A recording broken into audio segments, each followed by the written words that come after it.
और कांग्रेस के बॉस से ही जुड़ी एक और बड़ी जानकारी से आपको अपडेट करा दें। ब्रेकिंग न्यूज जो इस बीच सामने आ रही है, कांग्रेस अध्यक्ष पद के चुनाव से जुड़ी ये बड़ी जानकारी। चुनाव पर शशि थरूर पक्ष को ऐतराज हुआ है। थरूर पक्ष ने, आपको बता दें कि चिट्ठी लिखी है, मधुसूदन मिस्त्री को चिट्ठी लिखी गई है शशि थरूर के पक्ष की ओर से। सलमान सोज ने मधुसूदन मिस्त्री को चिट्ठी लिखी है और चुनाव प्रक्रिया में अनियमितताओं के आरोप लगाए गए हैं। आज रिजल्ट का इंतजार किया जा रहा है, लेकिन उससे पहले किस तरह से कांग्रेस पार्टी में मधुसूदन मिस्त्री को चिट्ठी लिखकर शिकायत की गई है अनियमितताओं को लेकर यूपी में चुनाव प्रक्रिया में।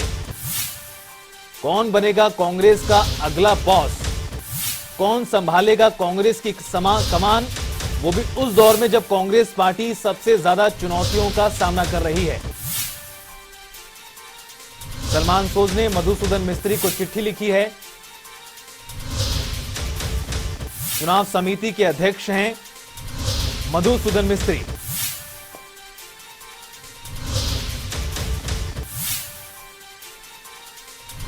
ज्यादा बातचीत के लिए समाचार संपादक वरुण गोयल जी हमारे साथ जुड़ गए हैं।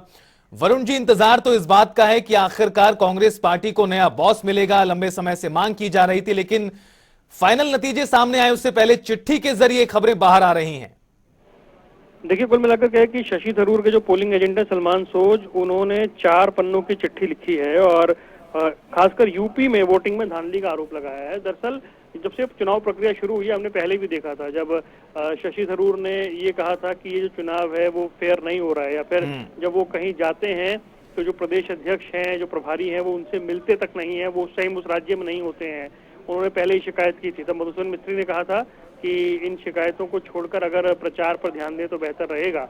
और अब सलमान सोज जो है, मतलब शशि थरूर गुट जो है, वो चिट्ठी लिखकर ये कह रहा है कि चुनाव में धांधली हो रही है या फिर अनियमितताओं के आरोप वो लगा रहे हैं। यानी पहले जो कह रहे थे कि चुनाव फेयर नहीं हो रहा है, और जिस तरीके से जो खड़गे हैं उन्हें जिस तरह का समर्थन मिला था उनके नॉमिनेशन से लेकर के और बाद तक की प्रक्रिया में, और एक और शशि थरूर थे जो ऐसा लग रहा था कि अकेले ही फाइट कर रहे हैं, और लोग ये मानकर चल रहे हैं, जानकार की जो नतीजे हैं वो वैसे ही आने हैं जैसी उम्मीद की जा रही है। लेकिन इन सबके बीच में शशि थरूर गुट ने आपत्ति जाहिर कर दी है और उन्होंने साफ तौर पर कहा है कि चुनाव में गड़बड़ी हो रही है, और इसको लेकर उन्होंने मोस्ट अर्जेंट नाम से 4 पन्नों का लेटर मधुसूदन मिस्त्री को लिखा है। लेकिन वरुण गोयल जी, क्या इस चिट्ठी का कोई अर्थ बचा है अब? क्योंकि जिस तरह से आपने भी कहा कि जो रुझान सामने आए हैं, या फिर चुनावी प्रक्रिया के दौरान जिस तरह से पोलिंग एजेंट का शशि थरूर को ना मिलना, नियमों में बदलाव होना, और अब जब कुछ ही घंटों बाद कांग्रेस पार्टी को अगला अध्यक्ष मिल जाएगा, इसके किसी प्रकार के मायने आने वाले समय में अगला अध्यक्ष कौन बनेगा उसके संदर्भ में? देखिए, कुल मिलाकर ये है कि जो अभी प्रयास हो रहे हैं उससे बहुत ज्यादा कुछ निकलेगा ऐसा नहीं है। और क्योंकि जब कांग्रेस बहुत ज्यादा प्रचारित कर रही है कि लोकतांत्रिक तरीके से पार्टी चुनाव में गई है और मतदान करवाया जा रहा है, और गांधी परिवार के 3-3 सदस्य इस चुनाव में वोट डाल रहे हैं गैर गांधी अध्यक्ष चुनने के लिए, उसे जिस तरीके से प्रचारित किया जा रहा है उसमें किसी गड़बड़ी की जो बात होगी उसे हाईकमांड या फिर जो कांग्रेस है वो स्वीकार करेगी, ऐसा लग नहीं रहा है, उसे खारिज ही किया जाएगा। लेकिन जो आपत्तियां हैं वो साफ तौर पर ये हैं कि पोलिंग बूथ पर जो अनऑथराइज्ड लोग थे उनकी मौजूदगी, ये उन्होंने लिखा है। फर्जी वोट का एक तरह से आरोप है उसमें। यूपी में वोटिंग में उन्होंने कहा है कि उन्हें भरोसा नहीं था, जिस तरह की वोटिंग हुई है उस भरोसे पर उन्होंने सवाल उठाए हैं। और ये कहा है चिट्ठी में कि यूपी में निष्पक्ष तरीके से मतदान नहीं हुआ है, यानी वो लोग जो अधिकृत नहीं थे वो नजर आए हैं, और जो बैलेट बॉक्स था, मतपेटी थी, उसमें अनऑथराइज सील का इस्तेमाल हुआ है। वो जो सील लगाई गई है वो सील भी ऑथराइज नहीं थी, और ये कहा जा रहा है कि इलेक्शन एजेंट ने उस दिन भी ये मुद्दा उठाया था, लेकिन उस वक्त उस बात को सुना नहीं गया था। और सबसे ज्यादा आपत्ति इस बात पर है कि जो अनऑथराइज लोग हैं वो वहां पर मौजूद थे वोटिंग के वक्त। तो ये तमाम तरह के आरोपों से संबंधित 4 पेज की एक चिट्ठी है जो लिखी गई है। और जैसा आपने भी कहा कि अब इनका बहुत ज्यादा मतलब रह जाए या फिर ये जो आपत्तियां हैं इन्हें स्वीकार किया जाए, इसकी संभावना लगती नहीं है। और हम ये मान सकते हैं कि अब से थोड़ी देर बाद, कुछ घंटों बाद जो नए अध्यक्ष हैं उनके नाम का ऐलान हो जाएगा। हो सकता है आपत्तियों पर चर्चा हो जाए या कह दिया जाए कि ठीक है जांच की जाएगी, लेकिन फिलहाल इसका कोई असर पड़ेगा ऐसा लगता नहीं है। आपत्तियों की जांच, आपत्तियों को संज्ञान में लिया जाए, तमाम तरह की बातें हैं वरुण गोयल जी। लेकिन ठीक है, अब चुनावी प्रक्रिया है। आज मतगणना भी कांग्रेस पार्टी करा रही है। माना जा रहा है शाम 4 बजे तक फैसला भी आ जाएगा कि आखिर कांग्रेस पार्टी की कमान कौन संभालेगा।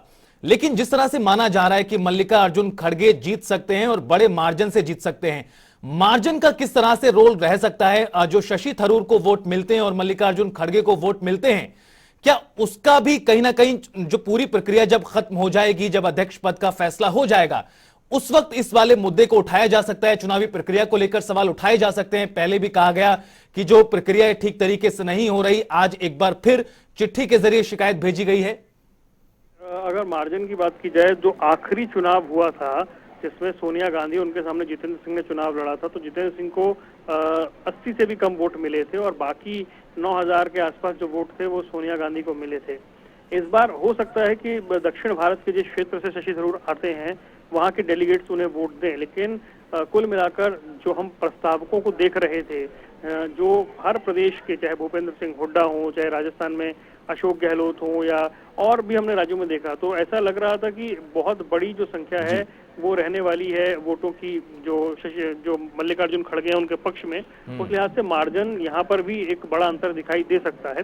और जैसे मैंने आपको बताया, पिछले चुनाव में तो 9000 वोट बनाम 100 वोट से भी कम का एक बहुत बड़ा फिगर था, तो मार्जिन यहाँ पर भी बड़ा रह सकता है। उसमें कितना फर्क रहता है वो देखने वाली बात रहेगी, लेकिन उसके बाद इन चिट्ठियों का कोई मतलब रह जाए और जब वोट का अंतर हजारों में हो, तब सिर्फ एक यूपी में गड़बड़ हुई उन आरोपों में कोई बहुत दम रहे या फिर उन आरोपों से कुछ बहुत बदल जाए, ऐसा दिखाई नहीं देता है। बहुत शुक्रिया वरुण गोयल जी, समाचार संपादक, हमारे साथ जुड़ने के लिए, तमाम बातचीत के लिए। और